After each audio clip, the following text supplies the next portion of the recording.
This is number 8 in our series of healing perspectives on the lessons in the ACIM workbook for students. We recommend that you read Lesson 8 in the workbook along with this message. Lesson 8. My mind is preoccupied with past thoughts. This undoing process takes a mind that is open to thought reversal.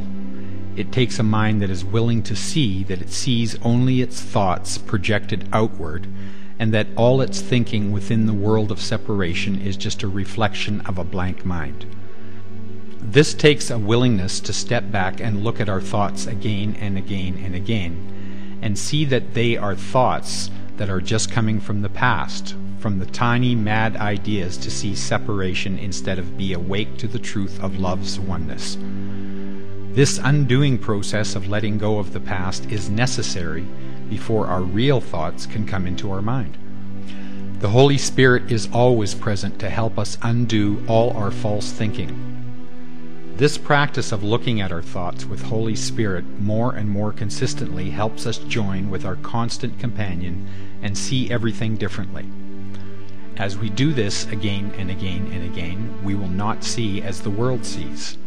We will see past bodies and become aware of love's oneness, which is always there. We will see that only love is real. We will remember that all calls for love need only one thing, and that is our extension of love. As we practice this undoing process again and again, we will not take the world of separate bodies so seriously. We will see that our story and everyone's story is just reflecting the thoughts that come from our separated blank minds. We will gradually come to remember our true identity, formless love that is everywhere in the eternal present. We will remember that we have only one purpose, and that is to return to the truth of everyone's oneness in the mind of God.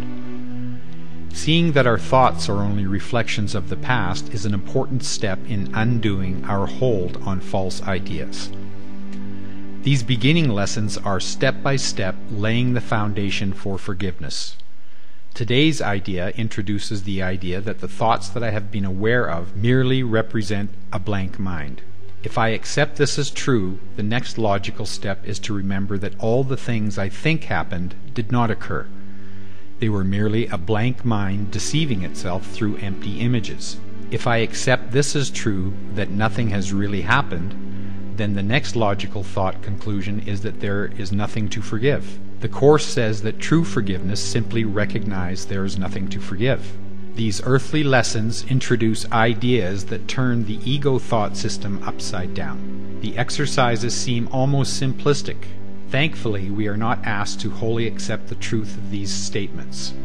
We are asked only to do the exercises as prescribed. The truth of these statements will dawn upon our minds naturally as we follow the exercises and are willing to expand. Though the exercises may seem simplistic at this time, they are laying the foundation for complete release from all fear, for complete release from hell. This is the gift these lessons offer us. They are indeed worth the practice. As I come to trust in my Christ self, I allow it to be more present in my life. I make no demands on what should be present. I merely allow the Christ self to be present to its own way of being grace. I place no expectations on how this must be for me. My lesson in this comes in the now of time. When I look about me, I see only what past thoughts I have formed. I do not see the now in which my Christ self lives. When I focus on the now only and let my preoccupation with thoughts of the past slide away, I can feel peace and joy. As I focus more and more on the now, I can surrender to my Christ self thoughts. They become my occupation. I live by the grace of these thoughts when I take the time in quick reflection to remember who I am, and that there is no need to struggle to achieve this. I can continue my life with greater self-confidence. I can know that knowing God will be mine in the end because it is already mine. And the only time I can know this is now, for I cannot see this in my past projected ego thoughts. As I consciously choose willingness to let my mind be healed, to let my conscious union with God be made known to me with the help of Holy Spirit, I can feel secure that this will happen. As it can only happen in the now, every moment I give my willingness to Holy Spirit. Living by the grace of God, awareness can be present for me. Today I choose to let go of my preoccupation with past thoughts and let the now thoughts of my Christ self be present, sure that this can happen with Holy Spirit leading the way.